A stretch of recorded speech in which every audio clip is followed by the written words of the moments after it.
My name is Praveen Rathod. So today's topic is RBC shape and inclusion. तो सबसे पहले हमारे पास पेंसिल सेल्स है. It is also known as elliptocytes. ये हमें आयरन डेफिशिएंसी अनीमिया में देखने को मिलता है. आयरन डेफिशिएंसी अनीमिया ये माइक्रोसिटिक हाइपोक्रोमिक अनीमिया के अंदर आता है. हम कैसे डिफ्रेंशिएट करेंगे कि ये माइक्रोसिटिक है मैक्रोसिटिक है. तो आरबीसी का जो साइज होता है वो 7 माइक्रोमीटर होता है एंड लिम्फोसाइट्स का जो न्यूक्लियस होता है वो भी 7 माइक्रोमीटर का होता है. तो हम उससे कंपेयर कर सकते हैं कि ये माइक्रोसिटिक है या फिर माइक्रोसिटिक है.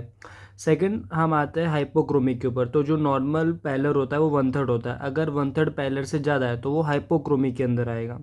सेकंड हमारे पास है स्फीरोसाइट्स. जो स्फीरोसाइट्स होते हैं छोटे होते हैं, उसके बीच में कोई भी सेंट्रल पैलर नहीं होता है. ये हमें ऑटो इम्यून हिमोलिटिक एनीमिया के अंदर देखने को मिलते हैं. Hereditary स्पीरोसाइटोसिस and G6PD deficiency. Third हमारे पास है बाइट सेल्स और डेग्मासाइट्स. ये बेसिकली हमें G6PD डिफिशियंसी के अंदर देखने को मिलते हैं. बट जो बाइट सेल्स होते हैं वो बेसिकली कुछ ऐसे शेप के होते हैं. बट मैं अगर बनाऊँ डायग्राम तो ये जो पार्ट मैंने बनाया है ये हमारा है normal haemoglobin. This is what normal haemoglobin. और ये यहाँ का जो पार्ट है ये है हमारा डीनेचुरेशन ऑफ हीमोग्लोबिन जो स्प्लीन में हुआ है. डीनेचुरेशन ऑफ हीमोग्लोबिन जो स्प्लीन के अंदर हुआ.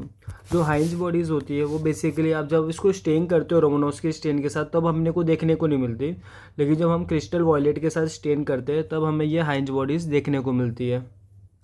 नेक्स्ट हमारे पास है सिकल सेल्स ड्रेपेनोसाइट्स. ये हमें सिकल सेल एनीमिया के अंदर देखने को मिलता है. सिकल सेल एनीमिया हर किसी को पता है. इसमें बीटा 6 पोजीशन पे glutamic acid is replace by valine. अगर ग्लूटामिक एसिड रिप्लेस होता है लाइसिन से तो उसे हम HBC डिजीज़ बोलते हैं. जो नीचे आएगा उसमें क्रिस्टल्स देखने को मिलते हैं. नेक्स्ट हमारे पास है टीयर ड्रॉप सेल्स. जो टीयर ड्रॉप सेल्स होते हैं वो हमें माइलोस्थेनिक एनीमिया एंड माइलोफाइब्रोसिस के अंदर देखने को मिलेंगे.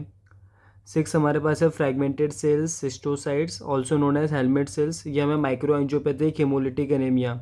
एग्जाम्पल है haemolytic uraemic syndrome, TTP thrombotic thrombocytopenic purpura and HELLP syndrome. 7th हमारे पास है स्पाइक्स स्पर सेल्स या अकैंथोसाइट्स. इसमें स्पाइक्स प्रेजेंट होती है ऐसे. ये हमें बीटा लाइपोप्रोटीनेमिया मोस्ट कॉमन इसके अंदर देखने को मिलता है. नेक्स्ट लीवर डिजीज और विटामिन ई डिफिशियंसी में भी देखने को मिलते हैं लाइक दिस. स्पाइक्स होते हैं इसके अंदर. जो बर्ड सेल होते हैं इकाइनोसाइट इसके अंदर स्पाइक्स नहीं होते हैं. ये हमें बर्न्स में देखने को मिलेंगे एंड यूरेमिया के अंदर देखने को मिलेंगे and EDTA change and pyruvate kinase deficiency के अंदर देखने को मिलते हैं. फिर हमारे पास होते हैं कोडोसाइट्स जिसे हम टारगेट सेल्स भी बोलते हैं. इसका निमोनिक है HALT HALT. एस से होगा HBC डिजीज़, ए से होगा एस्प्लीनिया, L से होगा लीवर डिजीज़ एंड T से होगा थैलासेमिया और लास्ट सिकल सेल एनीमिया के अंदर. 10 है हमारे पास agglutination of the RBC. Agglutination of RBC तो ये बेसिकली हमें कोल्ड एग्लूटिनेट डिजीज़ के अंदर देखने को मिलेगा. Then 11th is a stack of coins Rolex formation. तो रोलेक्स फॉर्मेशन जो होता है वो मल्टीपल माइलोमा के अंदर होता है. कमेंट में बताइए कि मल्टीपल माइलोमा का ट्रीटमेंट क्या है. 12th हमारे पास क्रिस्टल्स होते हैं. हाँ तो ये HBC जो डिजीज़ होता है इसके अंदर बेसिकली क्या होता है जो ग्लूटामिक एसिड होता है वो रिप्लेस होता है वैलिन से. Let me right. Glutamic acid is replace by lysine. तो उससे हमें क्या होता है HBC डिजीज़ हो जाता है. तो ये क्रिस्टल्स ऐसे देखने को मिलते हैं पेरिफेरल ब्लड स्मीयर के अंदर. फिर हमारे पास है मशरूम सेल्स और पिंसर सेल. बेसिकली RBC के अंदर क्या होता है बैंड 3 होता है. तो अगर बैंड 3 का डिफेक्ट होगा तो उसकी वजह से हमें मशरूम सेल्स और पिंसर सेल्स देखने को मिल सकते हैं. फिर हमारे पास है Cabot ring. Cabot ring basically mitotic spindle होता है.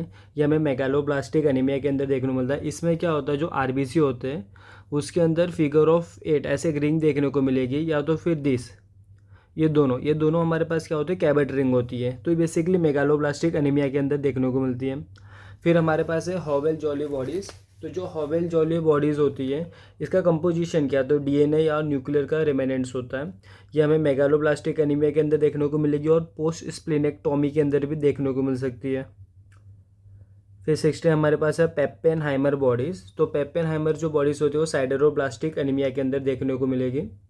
ये जो पेप्पेनहाइमर बॉडीज़ होती है ये इसका जो कंपोजिशन होता है वो आयरन होता है. Okay, this is Pappenheimer bodies. फिर हम आएंगे बेसोफिलिक स्टिपलिंग के ऊपर। तो दो टाइप की होती है, एक होती है फाइन, सेकंड होती है कोर्स।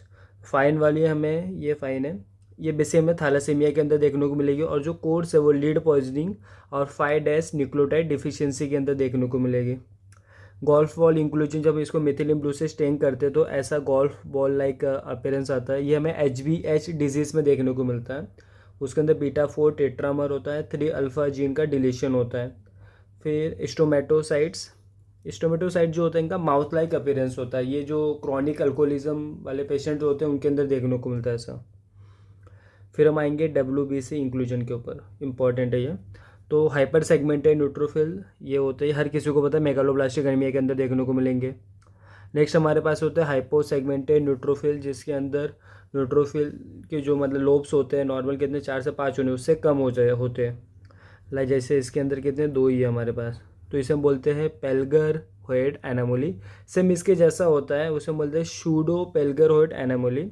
ये हमें माइलोडिस्प्लास्टिक सिंड्रोम के अंदर देखने को मिलता है, MDS। और CML chronic myeloid leukaemia, CML के अंदर BCR ABL फ्यूजन होता है, ट्रांसलोकेशन होता है बिटवीन 9 एंड 22 क्रोमोसोम।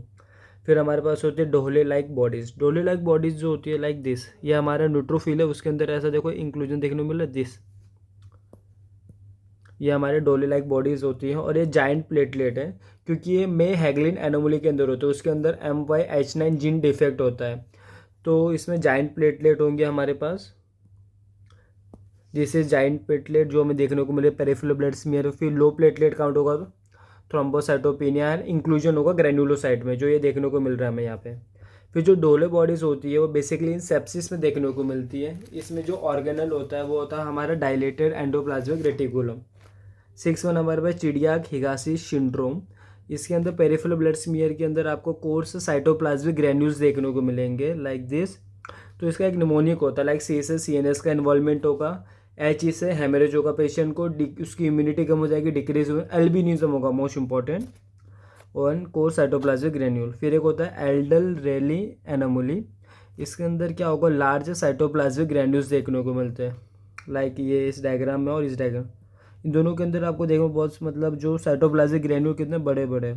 और ये आपको म्यूकोपॉलीसैकेराइड जो डेफिशिएंसी हो तो उसके अंदर like Hurler syndrome, Hunter syndrome, Tay Sachs उसके अंदर देखने को मिलता है। Okay, thank you everyone.